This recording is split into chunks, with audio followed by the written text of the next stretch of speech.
Attamolten sinagaa kan jirtan kabajamtoota daawwattoota keenyaa kun oduu idileetii Usmaan Baay'eeti.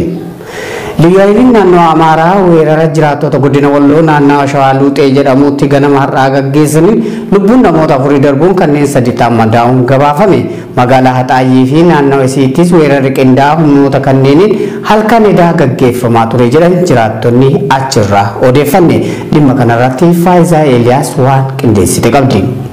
Kaaba Oromiyaa Walloo magaalaa Haxaayyii fi naannoo isiitti humnoonni liyyuu haayilee naannoo Amaaraa halkan edaa irraa jalqabuun weerara hawaasa nagaa irratti banuun gaagaamni lubbuu akka dhaqqabe maddeen gabaasanii. Ganama har'aas lafa Shawaa Luuxee jedhamtutti barii sa'aatii tokko irraa jalqabuun dhukaasa banameen yoo xiqqaate lubbuun namoota afurii yoo dabartu kanneen sadii ta'an ammoo madaa'uun gabaafame. Humnoonni raayyaa ittisa biyyaa garasitti buufatee jiru hamaa rakkoo hawaasa irra gahaa jiru kanaaf birmachuu akka hin danda'in dubbatu jiraattonni godina Walloo OMN bilbilaan dubbisan.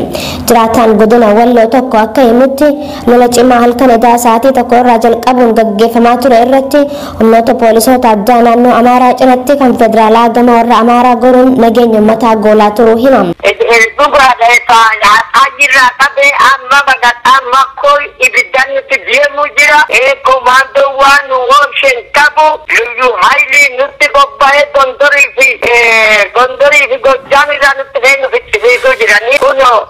Oromoon jiraatan bakka bu'uudhaa waan isaan waan barbaachisaniini qophiin dura dhaabbanne jirra. Walumaa galatti haalli nageenyaa godinicha jiru hammaataa ta'aa dhufuun hawaasni sodaa guddoo keessa jiraachuu dubbatu. Dhimma kana gama mootummaatiin qulqulleeffachuuf itti gaafatamaa waajjira dhaabaa kan ta'e obbo Aammee Muhetti irra deddeebiin bilbilus argachuu hin dandeenye. Dialed is switched off. Sorry, the subscriber's phone you've dialed is switched off. Odeeffannoo gama biraatiin guyyaa kaleessaa konkolaattota lama lakkoofsi gabatee isaa Oroja'uu Bahardaar irraa gara Finfinneetti deemaa jiru. Humnoonni gurmaa'an magaalaa Funoota Salaam jedhamte irratti daandii cufuun konkolaattota gubuuf yaalanii akka turantu himame. Qaamonni gurmaa'an kunneen konkolaattota kanneen sa'aatii 8tiif erga ugguraniin booda halkan keessaa sa'aatii 6tti poolisoonni gadi lakkisuu namni dhimmicha itti dhiyeenyaan beeku OMN'tti himeetii jira. Sababiin konkolaattonni kunneen danqamaniif lakkoofsa gabatee Oroja'uu arguu hin barbaannu kan jedhudha jedhu kanneen dhimmicha taajjabane. Warra kaardii filannoon fudhanneef sukkaaraaf zayitiin kennamuufii hin qabu jechuun aanaa shaallaa magaalaa Ajjeetti bulchiinsi magaalattii beeksisa baasuun jiraattota doorsaa jiraachuun dhagame. Qeerroo naannichaa gama isaaniitiin filannoo nu hin ilaallanne irratti uummanni keenya hirmaachuu hin qabu jechuun dhaamaniitiin jiru. Bal'inni isaa akka nutti dhiyaata. Godina Arsii Lixaa aanaa shaallaa magaalaa Ajjeetti bulchiinsi magaalattii namoota kaardii filannoon fudhanneef sukkaaraa fi zayitiin kennamuufii hin qabu jechuun beeksisa doorsisaa makaa baasee maxxansee jiraachuu jiraattonni saaxilaniiru. Waldaa raabsaa zayitaa fi sukkaaraa ganda duwwaa tokkoo magaalaa Ajjeetti argamutti doorsifni kun kaadiroota biltsiginnaatiin kan raawwatamaa jiru jedhani maddeen odeessa kana Oromiyaa Miidiyaa Neetwoorkiif kennan. Akka heera biyyattiitti namoonni umriin isaanii waggaa 18 ol ta'e filachuuf akkuma mirga qaban filannoo irratti hirmaachuu diduunis mirga isaanii waan ta'eef dirqisiifamuu akka hin qabne hayyoonni seeraa keewwata isaa wajjin eeruudhaan ibsaatiin jiru. Kaadiroonni sirnichaa garuu namoota hubannoo hin qabne dirqisiisuun kaardii fudhachiisaa jiru kan jedhan maddeen qeerroon garuu akka uummanni filannoo sobaa kanarratti hin hirmaanneef hawaasa dammaqsaa turre jedhaniiru. Filannoo bakka bu'aan isaanii kan uummanni barbaadu irraa danqamuun manedhaa jiruu fi paartileen siyaasaa Oromoo jajjaboon dirree siyaasaa irraa dhiibamuun warra sirna nafxanyaa leellisan qofti irraa dhiichisaa jiran kanarraa qooda hin fudhannu dura dhaabbanna jechuun qeerroon Arsii Lixaa dhaamaniiru. Filannoo karaa sobaatiin deemu kana hawaasa keenya beeksisuudhaaf karaa hundaanuu karaa danda'ameen uummataaf ibsaa turre nama tokko tokko quba hin qabne hubannoo hin qabne sukkaaraaf zayitaa qoodaa fi kaardicha muumtana kaardicha fudhadhaa isaa akkasumas farramsiisanii yeroo tokko tokko qabaniitu waan konkolaataa irra raawwatanii seensanii akka kaardicha filannoo fudhatu godhanii ergas booda filmaas farramsiisanii filatteetti adeemii jedhanii bakka kaafaawwan hidhameerutti hooggantoonni kaafaawotiif abaa hidhamanii irratti miseensonni akkasitti guyyaa guyyaan qeerroof qarree manidhaa irraa baasaa ajjeesan kanatti filannoon hin jirus hin jiraatus. Kanaaf bakka paartiin Oromoo hin jirretti bakka ilmaan Oromoo bakka bakkatti dhumaa jirtutti filannoo godhama kan jedhu qaamni tokko qaamni dhuunfaas haa ta'u namni kaardii maqaa Oromoo himatu namni kaardii isaanii badhaadhinaa biltsiginnaa dhaqee fudhatu yoo jiraate lafeen gootota qabsoo Oromoo wareeganii isaa waraantuun jenna.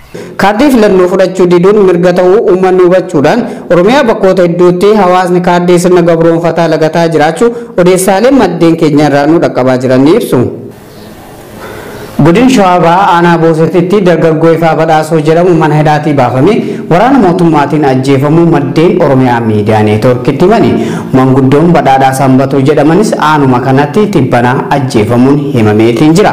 Gama biraatiin barreessaan liigii dargaggoota waajjira koongireesii federaalaa Oromoo kan godina addaa naannoo Finfinnee magaalaa Sabbataa humnoota mootummaatiin qabamee hidhamuun gabaafamee jira. Bal'ina oduu kanaa Muhammad Faantalleetu qindeesse.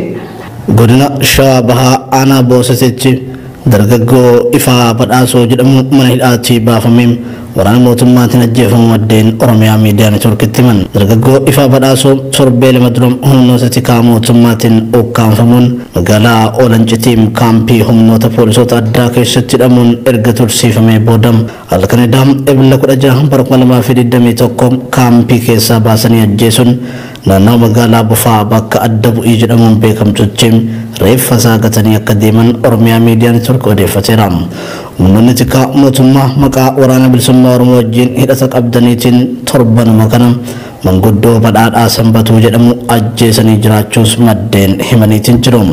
Kana malees waraanni mootummaa aanuma Booseetitti maatii nama Gammadaa Boosee jedhamu maqaa Abbaa Shanee wajjin hidhata qabdaatiin qabeenya waliin mana jireenyaa isaanii ibiddaan gubanii jiraachuus maddeen ibsanii jiru. Walumaagalatti hidhaa fi ajjeechaan waraana mootummaatiin raawwatamu aanaa Booseetitti garmalee hammaachuun maddi naannicharraa qunnamne eerumsa nuuf laateera.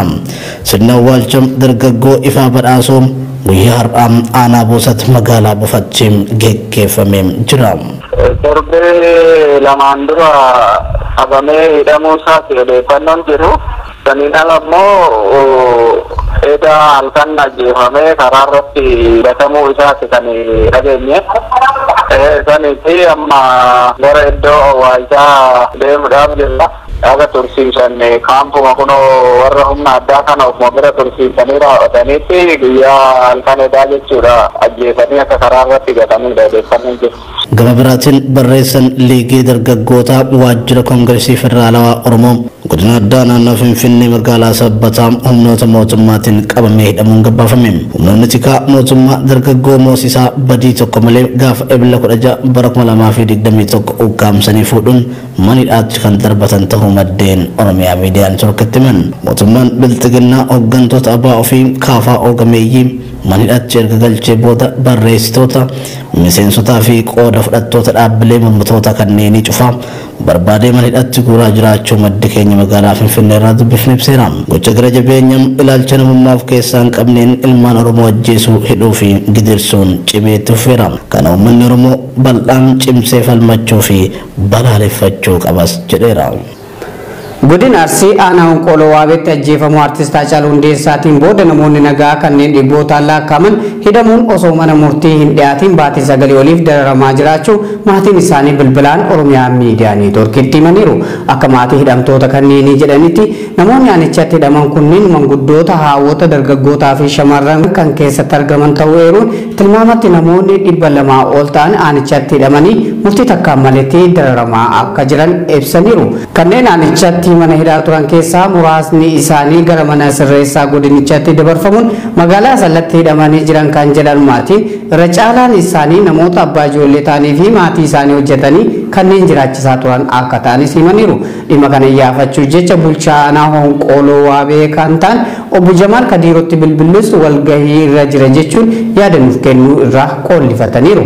Odeeffannoo birootiin godina Wallagga Lixaa aanaa Lataa Sibuu jedhamutti waraanni murna biltsiginnaa gaafa ebla 15 bara 2021 irraa eegaluun sababa maaliif guyyaa gootota Oromoo kabajan jedhuun mana jiraattota irra deemanii manguddoo waggaa 70 dabalatee ijoollee xixiqqoo fi dubartoonnis osoo hin hafin reebuudhaan gara mana hidhaatti guuramaa akka jiran maddee gabaasaniiru. Oduu keenya xumuraatiin boordiin hordoffii feesbuukii pirezidaantii Ameerikaa duraanii Doonaald Tiraamp toora feesbuukii fi instaagiraamitti deebisuuf ture tursiisee jira. Doonaald Tiraamp hokkara ammajii darbe Kaapitaal Hiil irratti mudateen booda ture kan feesbuukii irraa dhorgaman. Gabaasni kan BBC'ti Naayima Umar akka itti aanutti qindeessitee jirti. boordiin hordoffii Facebook pirezidaantii Ameerikaa duraanii Doonaald Tiraampin Feesbuukii fi Instaagiraamitti deebisuuf ture tursiisee jira. Doonaald Tiraamp hokkara ammajjii dabre Kaapitool Hiil irratti mudateen booda ture Facebook irraa kan dhorkamani. Akka boordichi jedhutti murteen kun kan ture deebii 9,000 ol hawaasarraa dhufe ilaalaa waan tureef ibsa Tiwitara gubbaa baasaniin torbaanota dhufan keessa murteen laatama kan jaan yoo ta'u silaa ebla 21 gubbaa murteen kennama jaamee eeggama ture. Koreen miseensota 20 qabu kan mana murtee olaanaa Facebook jaamuun kan beekamu yoo ta'u gaazexeessitoota, rogeeyyii mirga namoomaa, ogeessa seeraa fi beektota garaagaraa kan of keessaa qabudha. Miidiyaa hawaasummaa kanarraa kan dhorkame fuula Trump qofa miti. Jalqaba ji'a kanarraa Facebook fuula Voice of Trump irratti uggura kaa'ee dheeressuu beeksisee ture. Hokkarri Kaapitool Hiilitti mudate namoota 5 galaafatee poolisoota 100 ol erga madeessee booda miidiyaaleen hawaasaa gurguddoon Tiraampiin kan fayyadamuu dhorkan yoo ta'u pirezidaantiin duraanii kun odeeffannoo sobaa tamsaasuu fi hokkara kakaasuun himatamu. YouTube irraas kan ugguraman yoo ta'u hojii gaggeessituun olaanaa dhaabbatichaa addunyaa dhugaa keessatti wal dhibdeen yoo xiqqaatu uggura kana irraa haafnaa jaani. Twitter irraas guutumaan guututti dhorkamanii jiru. Tiraampiin miidiyaa hawaasaa irratti osoo hin argin baatiin muraasni dabree jira. Dhorkaan isarra kaa'ame akka hin kaafamne yoo himamu ammoo miidiyaa hawaasaa mataa kiyyaan banadha jechuun dhaaddatanii jiru. Tolaka kabajamtoota daawwattoota keenya oduun idilee har'a qopheeffanne kanan gammaa daawwattanidha. Oduu isinitti himuun isin wajjin kan ture Anus Maamraayuti. Ogeessi kaameraa fi qindeessaan suur sagalee Abdii Jamaalillee na wajjin ture. Qophiileen OMN